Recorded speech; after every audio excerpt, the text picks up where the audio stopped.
Welcome to part two of my brief look at some of my favorite military and diplomatic history books. If you missed part one, where I discuss these books here, you can find that on my page. All right, let's continue. Up next, we have two books from Jeremy Black, which are not technically part of a series, but I sort of think of them that way. Now, some people, maybe you've heard this name before. Some people are kind of cautious about Jeremy Black. Maybe you've even taken courses and had professors tell you to use his work with caution. This is because he produces a lot of material, and I mean a lot. He has, I think, something like 200 publications to his name. He sort of just pumps them out. He's quite prolific. And so some people are, particularly in the academic world, are a little bit cautious about his work. So take that with a grain of salt. I will say, though, at least as far as these two books are concerned, they are pretty solid narrative, kind of bird's eye view history. Let's begin with this one, Western Warfare, 1775 to 1882. So obviously going from the American Revolution, kind of deep into the 19th century, sort of into the kind of Second Industrial Revolution. And then the second one, the Age of Total War, 1860 to 1945. So obviously there's an overlap of time here. Sorry about that. That's my dog getting excited. So there's obviously an overlap of chronology here. So I, and they're from the same scholar and written in with the same kind of sensibility and style. And so I kind of think of them as my 2-volume Jeremy Black set that covers sort of the rise of modern warfare, basically from the late 18th century onwards, kind of the rise of levy on mass warfare going into industrial and total war, stopping, of course, at the end of the Second World War. All right, moving on. Kind of in that same vein, The Great Powers and the European State System, 1814 to 1914, by F.R. Bridge and Roger Bullen. Even sort of from the cover here, you can see the focus is largely on diplomacy. This is a diplomatic history. It is not a military history. This is unlike the Jeremy Black books we just looked at. The focus here is on diplomatic conferences. It's on so from 1814, kind of the defeat of Napoleon and the rise of the concert of Europe. The redefined and reinvented balance of power system among the kind of the old guard of Europe that was attempting to keep the forces of revolution at bay. Okay, so you can take a look at the contents here. So we begin with one thing I really loved about this one actually is this first chapter, the character of international relations. So it gives this broad scope. If you've ever taken any international relations theory, if you've studied realism, neo-realism, liberalism, liberal internationalism, dependency theory, that kind of stuff, this chapter is probably going to appeal to you. I really like the way that it broke down the emerging new concert of Europe, and how this balanced elite interests against kind of the local kind of populist political forces that were taking root and challenging the entire power structure of Europe at the time, various forces of along the entire political spectrum.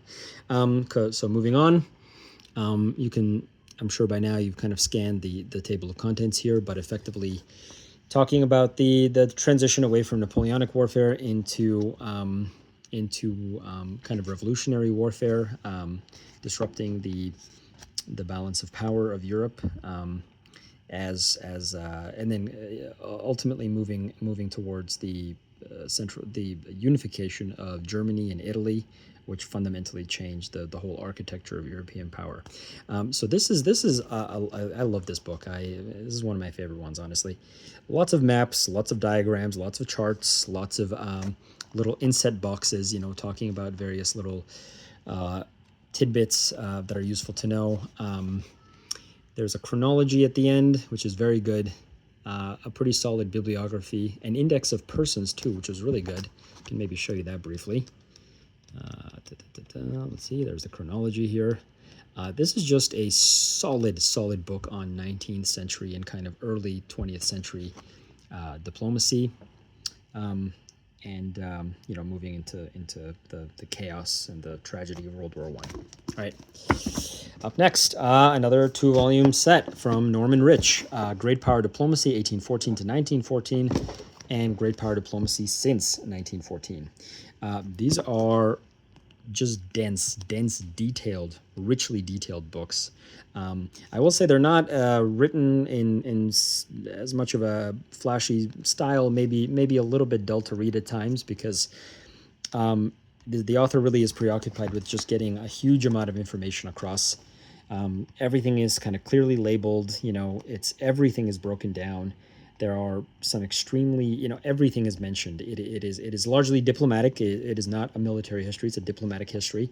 You can expect to find basically mention of every single major and minor conflict, every peace treaty, every conference that happened among the great powers, every type of entente that existed, right? I mean, these two books are just solid books. And yeah, all right. Moving on. Visions of Victory, The Hopes of 8 World War II Leaders, Gerhard Weinberg. This one is awesome. It is, just like the title says, it looks at the fulcrum point that is the Second World War through the perspectives of the leaders, the actual men who led these countries, their intentions, their ambitions, how those came to be or not to be. Let's take a look at the table of contents here. So each chapter corresponds to a leader. Okay, so there's that first one. Maybe for algorithmic reasons, I shouldn't say it. Then we move on. Mussolini, Hideki, Chiang Kai-shek, Joseph Stalin, Churchill, de Gaulle, Roosevelt, and then finally, chapter 9, The Real Post-War World. This is where we kind of look at the ambitions of these men, and then, it's contrasted with, what actually happened. I really love this one. This is just a very readable, fun book. It really flows really well. It's well written. It is just a fun read and kind of an interesting take on this, because typically stuff like this is focused on the nation state, not so much on individual leaders and their kind of quirks and their individual unique ideas. So this one is, I would recommend quite highly. Moving on, A Century's Journey, Robert Pastor, How the Great Powers Shaped the World. This is another really cool idea. It's a little bit like what I just told you about, but this time focused on nation states. So it basically traces the historical arc, the diplomatic and to a lesser extent military historical arc of major powers in the 20th century. I want to apologize, first of all. This book, I purchased this used at the consignment bookstore, so it is heavily marked up. Lots and lots of marking like this. I'll even show you this. This person who owned the book before me, they felt the need to, so for example, here's a chapter on Great Britain, and here they wrote Britain. Then France, Germany, in case you're confused about what these chapters are about. But anyway, you can see the various countries that are covered there, down to Russia, United States, Japan, China. So this is really, I really enjoy. I really liked the basic premise, the concept of this book of kind of like we go from country to country and we just trace its arc through the 20th century. It also, one thing I remember about this book that really stood out to me is it does a really good job of connecting national psyche and kind of national sociology to the foreign policy ambitions of a country. So, for example, in the chapter on Russia, I talked about the Third Rome concept, which is very important in Russian nationalism. Or for example, with Japan, the way the emperor was understood and his role and how that affected Japanese psyche and Japanese ambitions. So really, really solid book. Can be found relatively cheaply now. All right, moving on. Makers of Modern Strategy, From Machiavelli to the Nuclear Age by Peter Paré, and this edited by Peter Paré. So this is a scholarly collection. This one is just by all standards, just universally recognized as a classic. This is actually mandatory reading at U.S. military academies and military schools. Let's kind of jump right in. Part 1, The Origins of Modern War. Part 2, The Expansion of War. Part 3, From the Industrial Revolution to the First World War. Part 4, from the First to the Second World War, and Part 5, since 1945. So maybe you've been scanning some of these article titles. This is a collection of each chapter is written by a different expert on effectively every aspect of warfare from basically in the last kind of 700 years, essentially, from the rise of the new monarchies and kind of standing armies up to, you know, nuclear strategy and air war and that type of thing. This is an indispensable book. I've made my way through most of it. But definitely enough to tell you that this is if you're seriously interested in military history, and specifically strategy, like this is effectively how changes in technology and politics affect strategic thinking, right? This is really solid. Cannot recommend this highly enough. And then, excuse me, last but not least, Europe. I'll have to put up with my crummy cover here, with my lack of dust jacket, that is. The Struggle for Supremacy, 1453 to the present. This is just a rock-solid, 550 years of military and largely diplomatic history. I don't want to run too long with the video. Let's jump right in. You can take a look at the table of contents there. Every chapter is sort of conceptualized with this kind of framing theme. So you have empire, successions, revolutions, emancipations, unifications, utopias, partitions, and democracies. One thing about this one, it's a great book actually, just to get just 550 years of sort of the struggle of supremacy for supremacy among European powers. Just to get all of that into a single book in a way that is coherent is great. But I will point out that this book is Brendan Sims actually is very fond of this particular thesis that is common in geopolitics and geostrategy, which is this notion that every warfare in the last half millennium in Europe has been either directly or indirectly caused by an imbalance of power in the European heartland, in the core of Europe. So that is to say, the Germany or the German states, before Germany actually became a thing.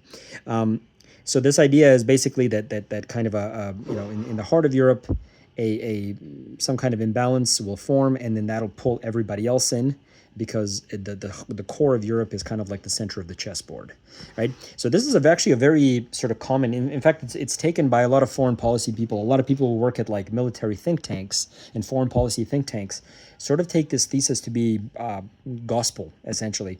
And Brendan Sims definitely does, and he will remind you of this fact dozens and dozens and dozens of times.